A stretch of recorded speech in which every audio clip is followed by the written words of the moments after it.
Coming up next, I got a new show for y'all. You're going to love it.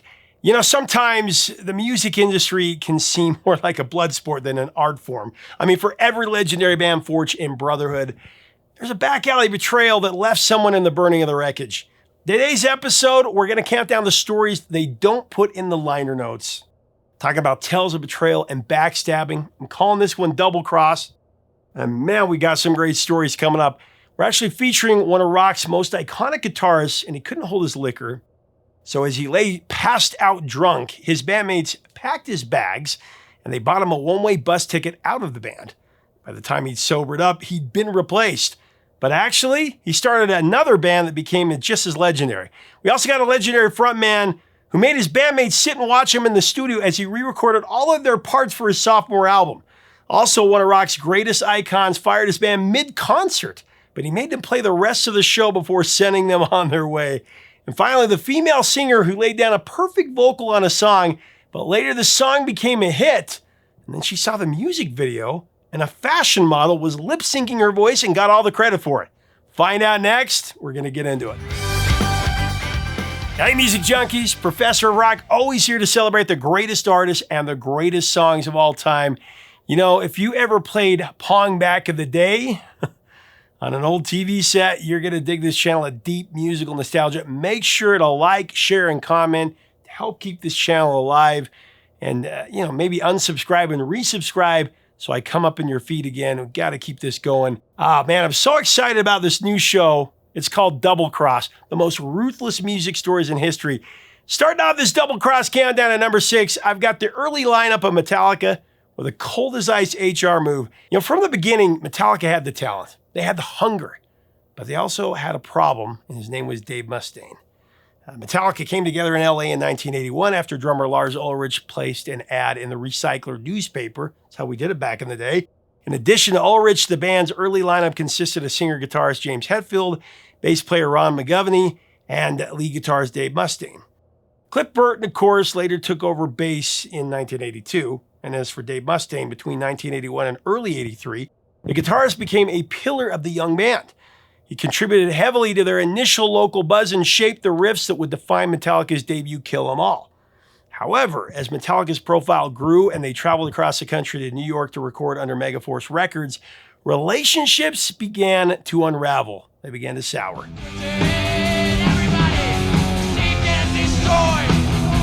While all members of the band drank heavily, Dave had a chemical dependency that transformed into a destructive liability for the band.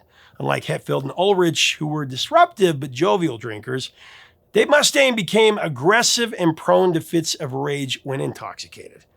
Said James, Dave was incredibly talented, but he also had a huge problem with alcohol and drugs. When he got drunk, he became a completely different person, unstable, aggressive, and angry.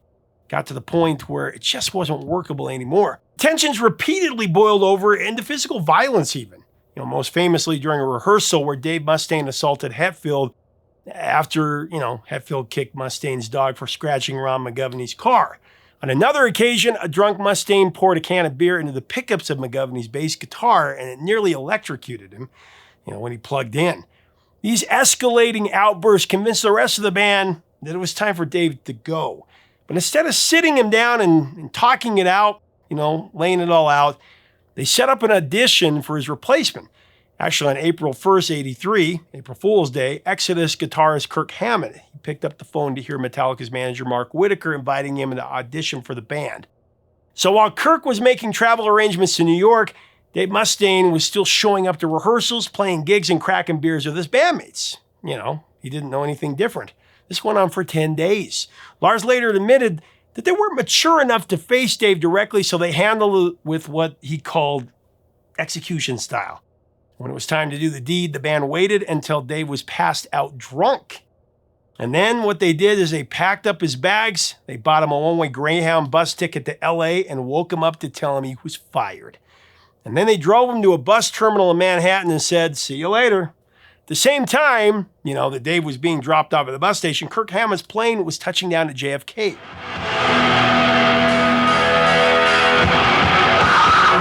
Within hours, Kirk was rehearsing with the band, plugging into the same amp that Dave had been forced to leave behind.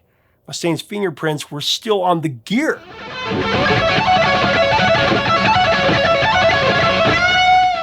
for Mustaine, he had a 96-hour cross-country bus ride back to California. 4 days on a Greyhound and thousands of miles of open highway. And that bus ride became the furnace that forged Megadeth. Every mile that Dave put between himself and the band, it was another mile fueling his fury. Somewhere along that grinding stretch of American highway, Dave began plotting. He was going to build a band that was faster, was heavier, and more dangerous than Metallica could ever dream of. He was going to make him regret kicking him out of the band, and that was the beginning of Megadeth. Of course, Metallica, a rivalry happened. Said Dave, after getting fired from Metallica, all I remember is that I wanted blood. Theirs. It wasn't enough for Megadeth to do well. I wanted Metallica to fail. But hey, that's a story for another day. Personally, I think it worked out exactly as it should have. But what do you think? Let me know in the comments.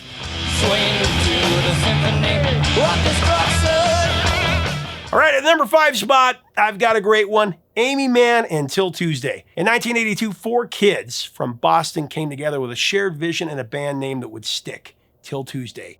Amy Mann on bass and lead vocals, Robert Holmes on guitar, Joey Pesci actually, on keys, and Michael Houseman behind the drum kit. Their sound was rooted firmly in the era's new wave and synth-pop movement. From the very beginning, one voice was clearly driving the creative bus and the writing of the songs, Amy Mann. The band's big moment, that came in 1985 with the debut album Voices Carry. The title track became an MTV staple and shot to number 8 of the Hot 100, one of the best songs of the year. It earned the band a VMA win for Best New Artist.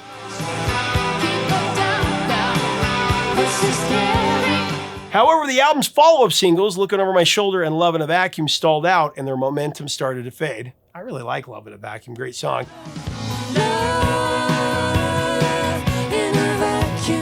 By their 1986 sophomore record, Welcome Home, something had shifted. Amy Mann had taken almost total control of the songwriting, for good reason, and she was already guiding the sound away from polished synth-pop towards something more folk-influenced. She didn't want to sound dated. The album cracked the Billboard 200 Top 50, but singles like What About Love and Coming Up Close, they underperformed. They weren't top 10s, they were hits, but not big hits. While Epic Records wanted radio-friendly electronic hooks for the time, Mann's muse was leading her down a different road. So what about love, baby?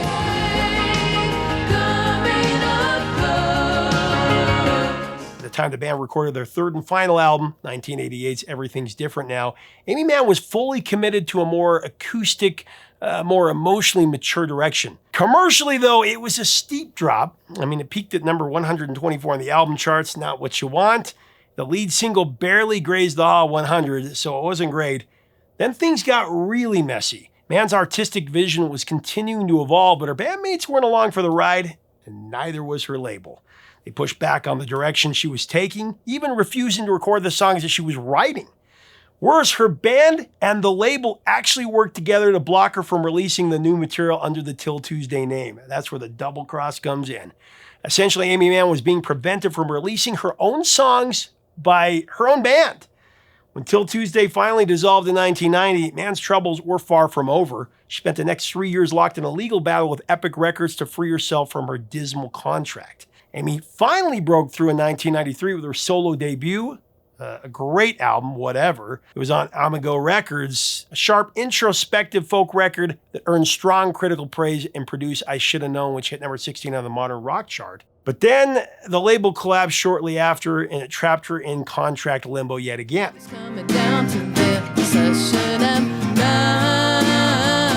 Geffen eventually stepped in, releasing her second solo album, I'm Was Stupid, another great one, that came out in 95.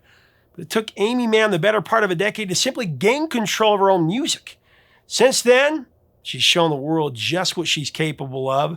She's become one of the most razor-sharp and fiercely independent songwriters of her generation. Stripping away the glossy artifice of her early new wave success, her solo catalog is nothing short of brilliant. From the melancholy folk pop of Whatever to her Oscar-nominated Magnolia soundtrack, Amy Mann has followed her muse to new heights that she could never reach or have reached with Till Tuesday. But a little update, Till Tuesday did recently reform to play the Cruel World Festival, and it was really cool. You can see it online on YouTube. Actually, I'll link to it.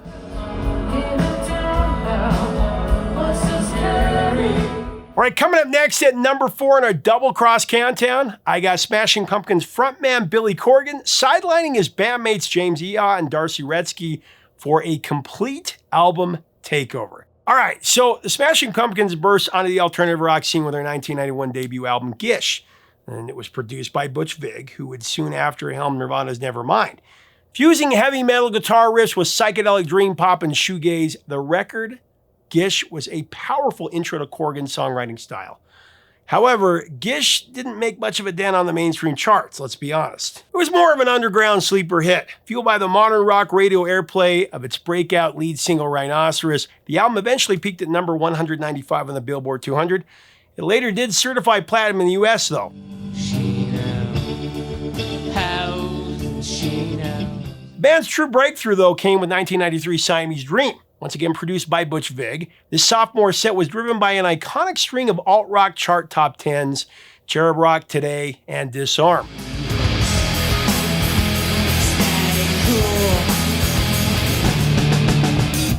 Today is the greatest. Disarm you with a smile. Of course, her alternative classics. Siamese Dream catapulted the band onto the global stage and made a spectacular debut at number 10 on the Billboard 200, and it sold 4 million plus copies in just the United States.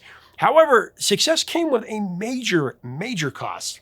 The sessions for the record were a grueling high-pressure gauntlet plagued by band turmoil and also Corgan's clinical perfectionism. By the time the Pumpkins walked into the studio to record Siamese Dream in 1993, Billy Corgan was already coming apart at the seams.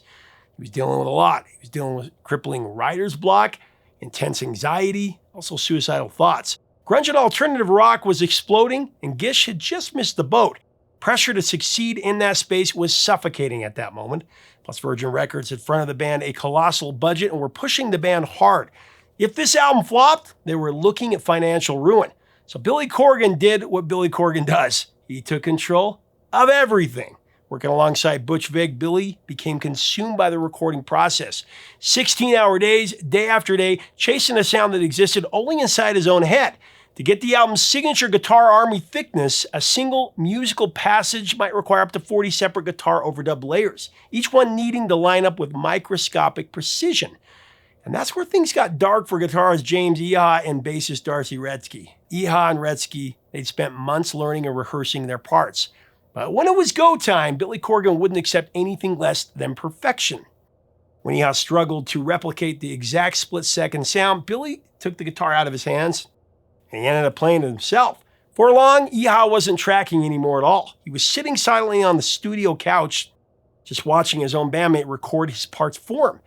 And Darcy, she had it just as rough. Every time she laid down a bass part, Corgan would tell her it wasn't right. She'd respond by saying she played it exactly the way he'd written it.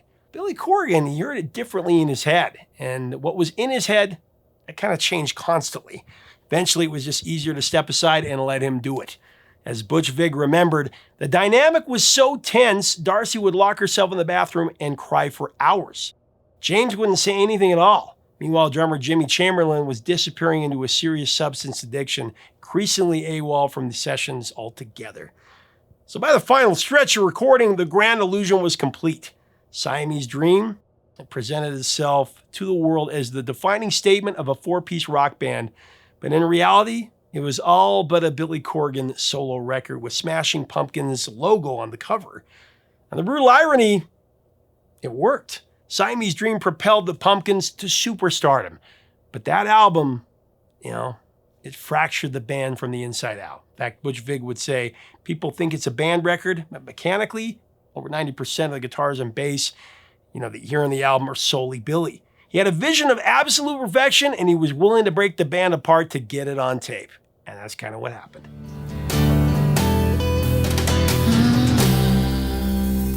All right, at number 3, I got David Bowie, Ziggy Stardust, and the sacking of his band, the Spiders from Mars, on stage in front of thousands of fans. Oh man, check out this story. In early 1972, David Bowie unleashed one of the most audacious creative visions in rock history. His alter ego, Ziggy Stardust, an omnisexual, makeup-wearing alien rock star sent to Earth as a musical messenger before the apocalypse. It was unlike anything the world had ever seen.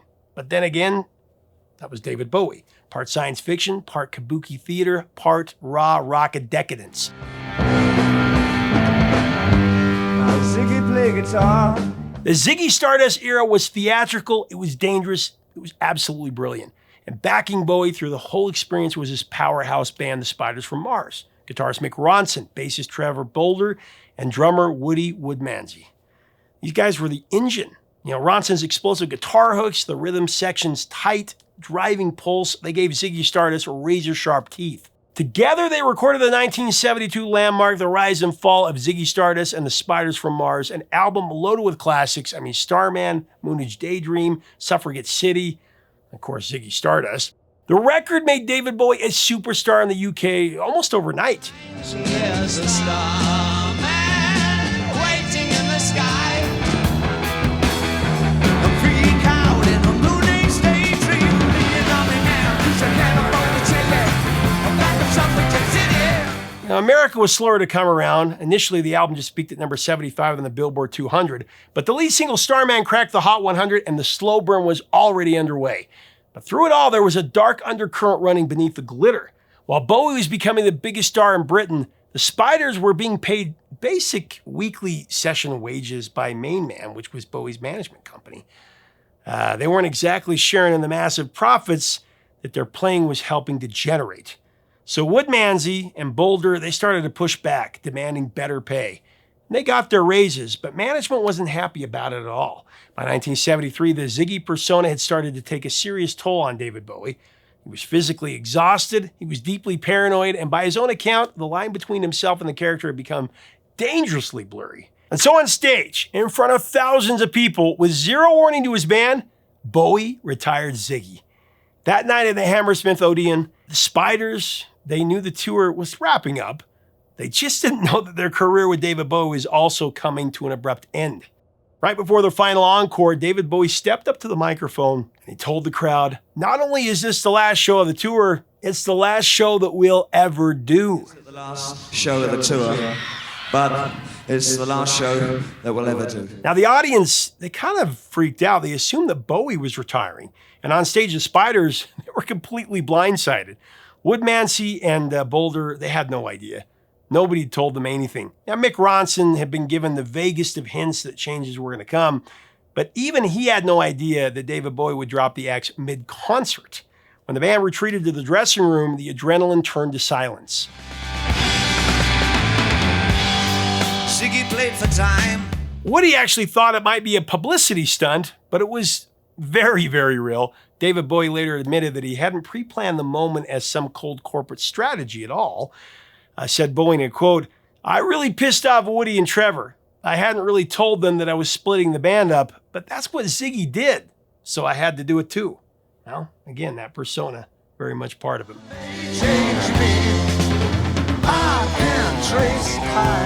Coming up in the runner-up position, I got a cold one. I got Third Eye Blind with the fire of the band's co-founder and co-writer of some of their biggest songs, Kevin Cadigan. Third Eye Blind exploded onto the mainstream with their 1997 self-titled debut album, which spent 106 weeks on the Billboard 200. The record was driven by a relentless multi-single promotional campaign. Its lead single, Semi-Charmed Life, became an alternative rock anthem, reaching number 4 on the Hot 100 and number 1 on the Modern Rock Tracks chart.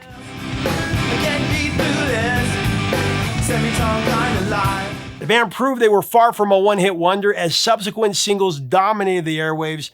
How's It Gonna Be peaked at number 9 and Jumper at number 5. It was also backed by additional rock radio staples like Graduate, My Favorite, and Losing a Whole Year. Third Eye Blind's debut album went 6 times platinum. 'Cause I don't care.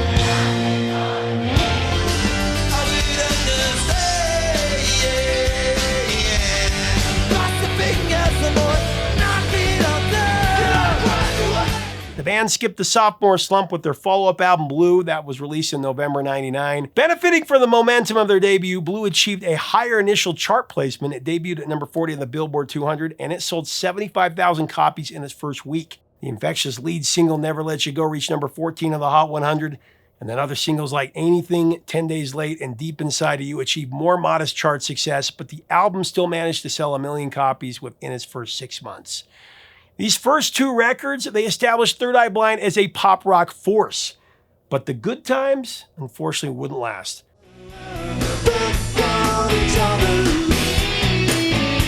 Guitarist-songwriter Kevin Cadigan, he helped build the whole thing, let's be clear. His open tuning riffs were the sonic backbone of the band, and he co-wrote virtually every song on their monster self-titled debut, as well as their follow-up Blue. I mean, his sound made Third Eye Blind a household name in the late 90s, it's for sure. But while Cadigan was focused on the music, frontman Stephen Jenkins, he was consolidating control over the band. Behind the scenes, Jenkins built a corporate structure that gave him sole ownership of the Third Eye Blind trademark, apparently. Cadigan, he had no idea, is what he said. As far as he was concerned, he and Stephen were equal partners in the band. But when Kevin started asking questions about where the merchandise money and publishing royalties were going, Jenkins stabbed him in the back, allegedly. In secret, Stephen brought in guitarist Tony Friedinelli to learn all of Cadigan's parts. Then in January 2000, at the Sundance Film Festival in Park City, Utah, Cadigan performed that night not knowing it was his last show. After the gig, he was fired by Stephen Jenkins and the band's management.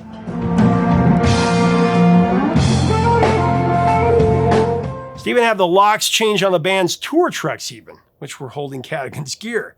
And with his pre-existing deal with Elektra locking down the Third Eye Blind name, Stephen Jenkins froze his co-founder out of the band. Tony Friedinelli, who had been waiting in the wings for months, stepped into Cadigan's spot the very next morning. The official statement came in February 2000, with management framing the split as a mutual decision.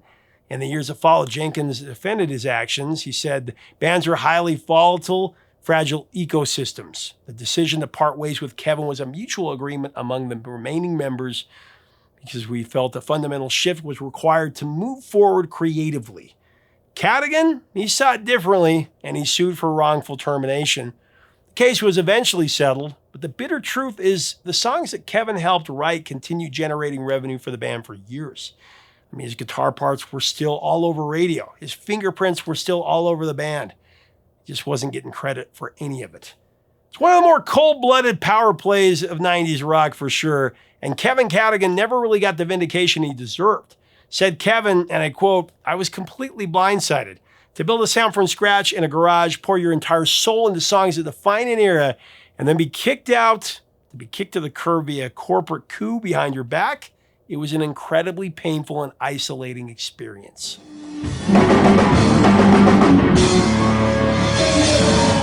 All right, I got an honorable mention for you, and it's a good one. I want to shine some light on Martha Wash, formerly of the Weather Girls. Now, Martha's powerhouse vocals, they caught the attention of pioneering disco artist Sylvester in 1977. And Wash and her singing partner, Izora Armstead, they were hired to provide background vocals for him. Dubbed 2 Tons of Fun, the duo lent their vocals to club anthems like Dance Disco Heat and You Make Me Feel Mighty Real.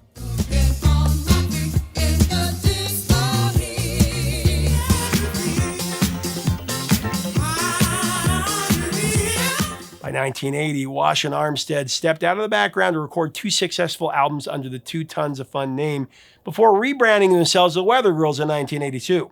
That same year, they released what would become their signature hit, It's Raining Men. It was co-written by Paul Schaefer. That's pretty cool. The song topped the dance charts and locked in Wash's rep as one of the definitive voices of club music. Raining men, hallelujah, it's raining men. When the Weather Girls duo parted ways in the late 80s, Wash launched a freelance career in New York and became a highly sought-after session vocalist because she was that good. In 1989, producers for the Eurodance group Black Box hired Wash to record a series of scratch vocals, with the promise that another vocalist would re-record them for the album. That's what they said. However, Martha's vocals were unbeatable, and so they used her actual vocals for most of the album, but without crediting her. Instead, they gave credit to a French fashion model named Catherine Quinal. She lip-synced Wash's vocals in the music videos and on tour. Nobody's gonna stop my sound. Like it up. This meant that Wash was erased from her own global #1 hit, Everybody, Everybody, as well as the #8 smash Strike It Up and the #23 hit, I Don't Know Anybody Else. It was outright vocal theft, but Martha sued the label and Black Box, and she won a landmark case to force MTV to mandate proper vocal credits on all music videos.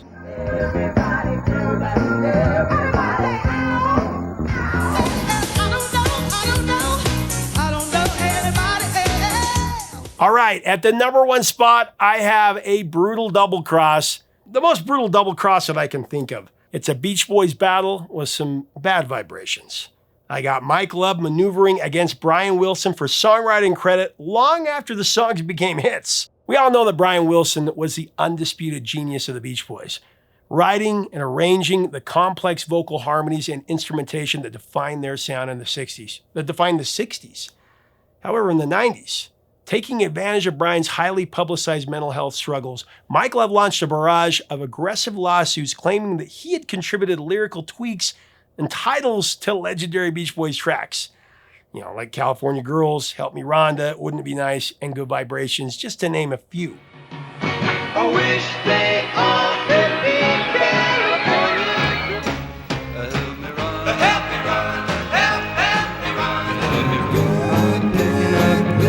Good vibration. He claimed he'd been unfairly denied credit. Mike Love has maintained that Brian's father, the band's original manager, Murray Wilson, cut him out of the credits from day one.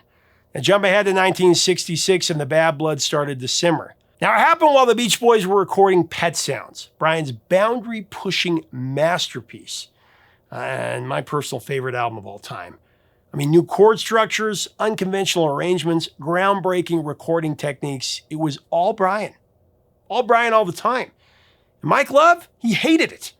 According to several sources, when Brian played him the tracks, Love fired back, "Who's going to hear this shit? The ears of a dog?" Mike Love took issue with Brian's escalating drug use and was angry over the intense perfectionist environment of the vocal sessions. He dubbed Brian the Stalin of the studio, just because he forced the group to perfect complex harmonies. Mike pushed back hard against the album's introspective, melancholic themes.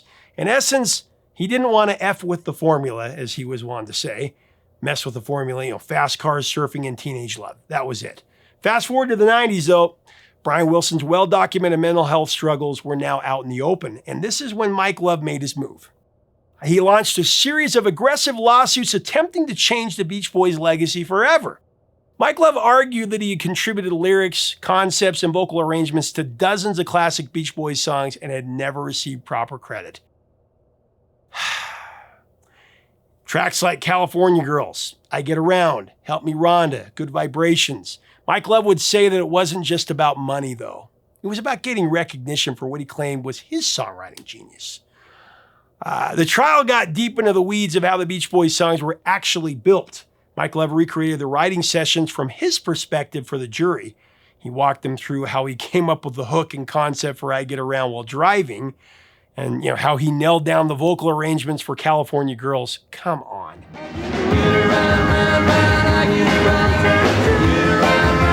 He was even petty enough to ask for a writing credit on Wouldn't It Be Nice for singing the lines, "Good night, baby, sleep tight, baby," in the outro vocal. Sadly, the court sided with him.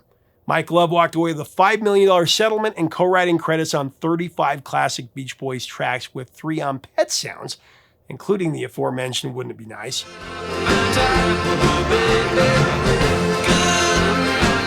But the optics were really ugly. Mike Love was the aggressive corporate businessman suing his own cousin.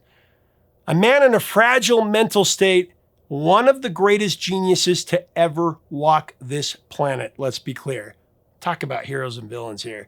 Said Mike Love in response to the bad publicity, "The fable is that I'm such an a-hole, but a lot of that stuff is skewed. For those who believe that Brian walks on water, I will always be the Antichrist." Mike Love called it a fable.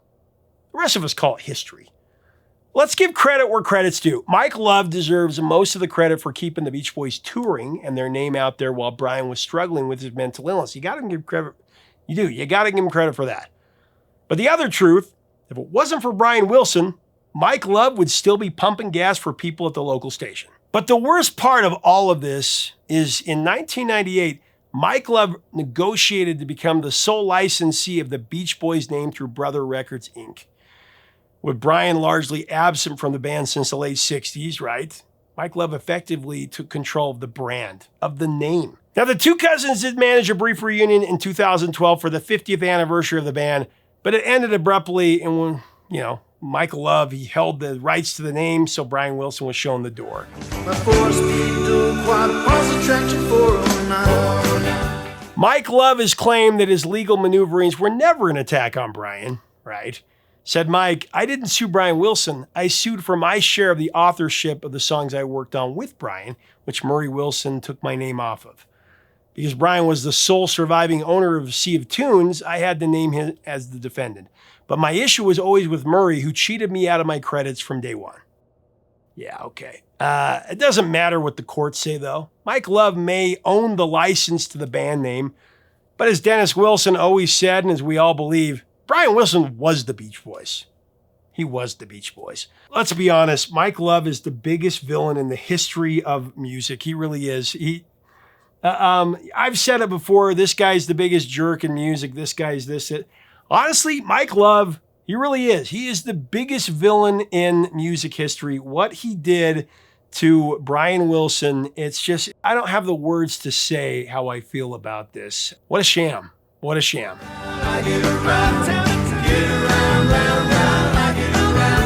Anyway, that's what we have. That's double cross, and that's the ultimate double cross right there. Leave us a comment. What are your feelings about it? Again, I'll give credit, all the credit in the world. Mike Love, his voice definitely was a sound that helped the Beach Boys, that nasally sound. That was part of the fingerprint of the Beach Boys. And I give him credit for keeping the Beach Boys name out there, touring. But Brian Wilson was the genius. And gosh, I could talk about this for a long time. I'm very passionate about it. It's BS. It is. Anyway, leave me a comment. What do you think about it? What do you think about these other ones? I can't believe that they took credit for Martha Wash's vocals there. These stories that get me riled up. I'm just passionate about this stuff. Let me know if it gets you riled up too. If you like our content, we invite you to subscribe. We'd love to have you as part of our community. Until next time, 3 chords and the truth, my friends.